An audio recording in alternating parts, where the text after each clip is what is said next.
Alors, aujourd'hui, en deck profil pour Paco. Paco qui a fait top 128 au CDF avec Orcus Dark Warrior. La version homemade. D'accord, bah écoute, on t'écoute, vas-y, présente-nous. Du coup, pour commencer par les monstres, le basique, Greffeur, Armageddon. D'accord. C'est basique, Armageddon quand on a envie de se débarrasser de ce qu'on veut pas en main, type l'Orcus Nightmare, etc. L'Armageddon, souvent spé sur Isolde, très souvent spé sur Isolde. Pas majoritairement, mais c'est très très utile, c'est la staple de base. Ok, Les 3 connecteurs néospatiens avec le dauphin. évidemment. Ça m'a évité beaucoup d'erreurs. À chaque fois que le dauphin passait et que je découvrais ce que l'adversaire avait en main, ça m'a permis de faire le bon play à faire. Je pense que j'aurais perdu peut-être de tête, peut-être 4 manches si j'avais pas vu la main de mon adversaire. Je me suis pas souvent débarrassé d'entrap pour le coup, mais juste l'information était essentielle. D'accord. Information plus que toucher les entraves. Ok. Exactement. L'espion. Sur le connecteur, 90% du temps, ça me fait, sur un non-contre, ça me fait 3 monstres sur le board, ça fait que je peux faire ma loupe Orcuste complète et je peux rajouter un bonus en plus, soit pour un compulse, soit pour n'importe quoi. C'est incroyable. Un peu désavantageant quand on l'a après la loupe, mais bon, c'est un truc qu'on peut se défausser. Les robots impatients et les lanceurs photons. Juste pour le T0, juste pour l'aspect. Ça peut me faire peut-être 4 spé avec les 2 autres cartes avant. Ok. Celle-là, je l'ai rajoutée en plus après parce qu'elle peut se norme. Et je me suis rendu compte qu'avec juste ça, on pouvait break souvent. Et tu trouvais ça meilleur que Danger J'ai fait cette version parce que je trouve que Danger a trop de points faibles par rapport à celle-là. D'accord. Celle-là, c'est vraiment, j'ai toujours au moins 3 invocations à faire dans les 3 quarts du temps. Ok. On va passer au PK. J'en joue 3. Il y en a plein qui aiment en jouer 2, moi je préfère les 3. Envoyer celui-là avec Bardiche, spé celui-là, et celui-là, si je peux le spé avec Isolde, si j'ai un problème d'équipement dans la main. C'est toujours bon, ça reste des guerriers, ça peut démarrer la loupe. Donc 3 PK. Je préfère à 3 qu'à 2. Ok. L'Engine Orcus, 2 harpes, ça me suffit amplement. J'ai vu beaucoup de decklists qu'il a joué à 3, je trouvais pas ça spécialement utile. Ça me fatigue un petit peu plus, mais en général, une fois qu'on a posé le board, si l'adversaire remonte, c'est souvent très compliqué. On n'a pas besoin d'Orcus en plus après la loupe, je pense. Ma touche personnelle. Brume de l'ombre et changement de masque. Ça m'a fait... c'est mon top 128, c'est mon Dark Law. C'est entièrement grâce à ça que j'ai pu faire mes plays. À partir du moment où j'avais ça en T0, Salamandre peut plus rien faire. Trou Draco a beaucoup de mal vu que ses magies pièges doivent toucher le cimetière. Les autres Orcus peuvent pas ban leurs Orcus au cimetière. Du cimetière en tout cas. C'était si c'est pas ma meilleure carte, on n'est pas loin. 5 équipements. Toutes pour Reborn. En général, quand je dois les envoyer avec Isolde, je garde celle-ci. Je garde le fossile vivant. La lame phénix que je recycle dès que je peux. Tellement de cost à payer dans ce deck qu'on arrive à faire un carte advantage de malade. Sinon voilà, pas trop de désagréments. Si j'en pioche 2, je peux toujours spé un PK. Il n'y a aucun souci. 3 Call by the Grave. C'est mon regret du CDF. Je les ai rentrés en me disant que dans un deck combo ça passait toujours. Au final, je regrette de les avoir mis au lieu d'autre chose. Ça m'a servi très rarement. Les fois où j'ai pris des entraves, je me suis dit que même si je claquais pas appelé par la tombe, je faisais le même move. C'est ma déception dans mon deck que je changerai très vite. Sacrifice inutile et Rota. Rota pour le connecteur très souvent, sacrifice inutile pour un Orcust si je me fais negate la mermail, ça peut être bien. Sinon, si je sais qu'il a pas d'entrap, je peux envoyer un PK. Ouais, c'est standard. La Babel Orcust, forcément. Pas trop tutorisé finalement avec Galatea. Plus aller sur la contre-piège que le terrain finalement. À partir du moment où j'avais le dauphin et que j'avais l'info sur sa main, en général, je partais plutôt sur la piège. Juste l'effet de ban est incroyable. Fusion instant. Pareil pour l'engine guerrier, je peux spé du guerrier facilement, ça me coûte pas grand chose. Ça peut handicaper si on arrive au time, mais sinon ça va. Wow. On la décide, non? Ah, complètement. Voilà. Drone, pareil, ou guerrier facilement, ou directement l'engine Nightmare qui part. Et du coup pour les pièges, un crescendo, 2 Fogblade, pas besoin de plus, pas besoin des autres.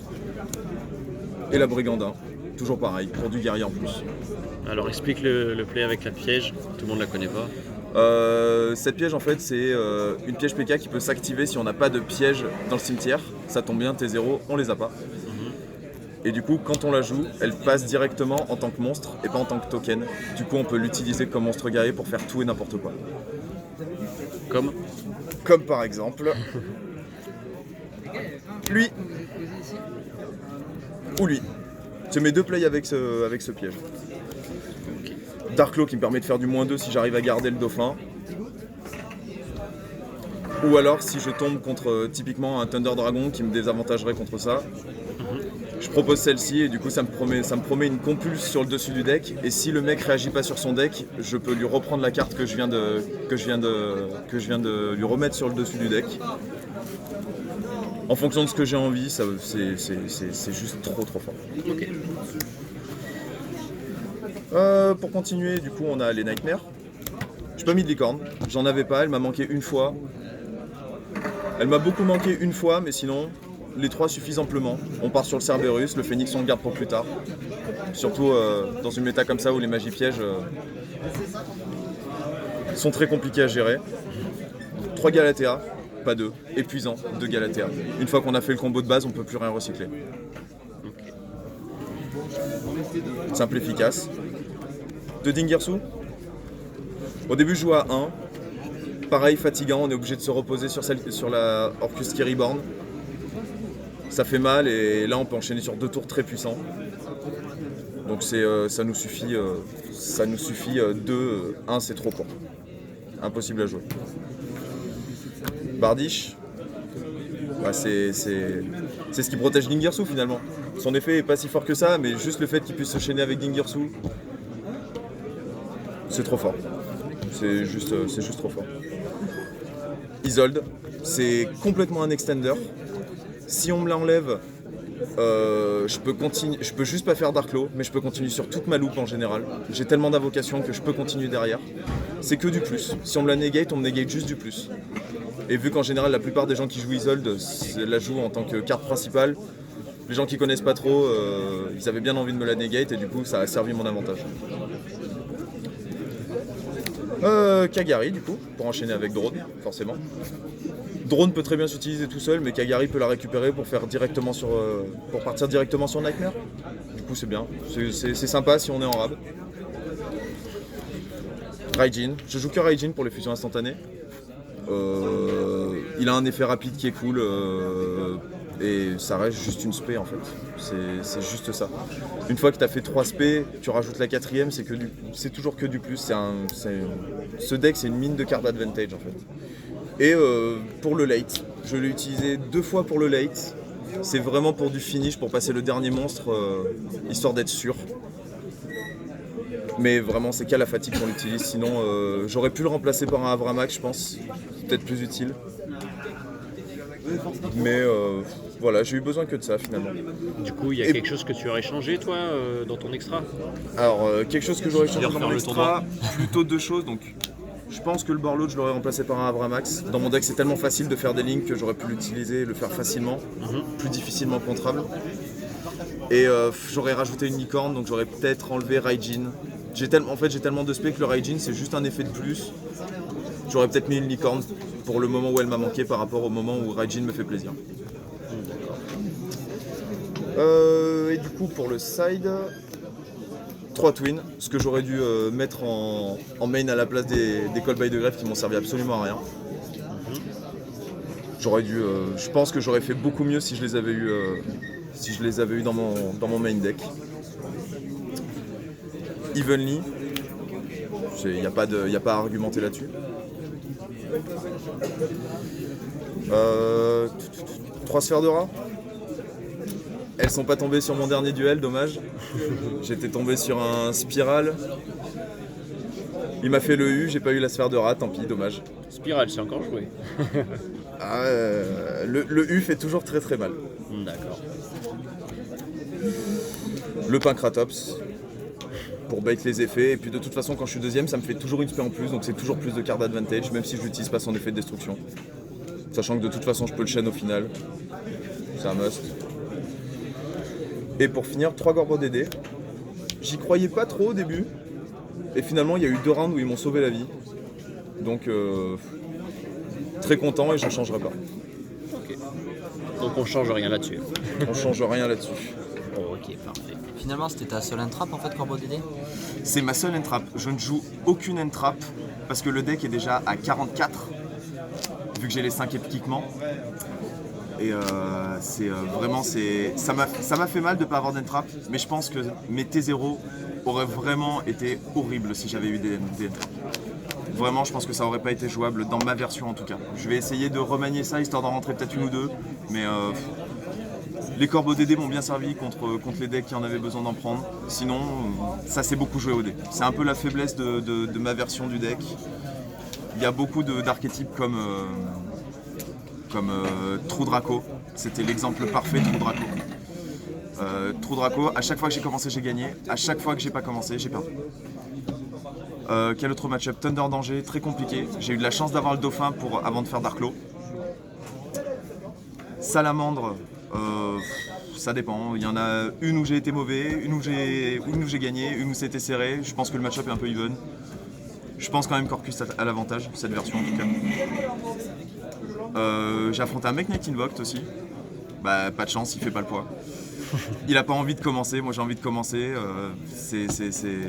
Vraiment, il a rien pu faire. J'ai sidé les Corbeaux DD en deuxième manche et pas de chance. Il a épuisé toutes ses ressources pour essayer de me vider mon board. Il a fini avec un Alistair et une invocation au cimetière. J'ai eu juste à ban l'une des deux pour que ça se passe bien. Ok. Et voilà, je crois que c'était les plus gros. Si, j'ai tombé contre Cyberdragon aussi, mais tous les decks qui jouent seconde, de toute façon, ils peuvent pas gagner contre Orcus, c'est pas possible. Le board est trop dur à passer. Ok. Bon. Pareil pour le match miroir. Le match miroir, je suis tombé contre un danger et un BA. Le BA, ça s'est joué au time sur un dauphin. Le danger, ça s'est joué sur un time au dauphin. C'est pareil, c'est au dé. Le deck se joue au dé. Pas trop joué au time, ça va. Pas trop joué au tour. Non, j'ai pas joué au tour, vraiment. On a été fair play jusqu'au bout.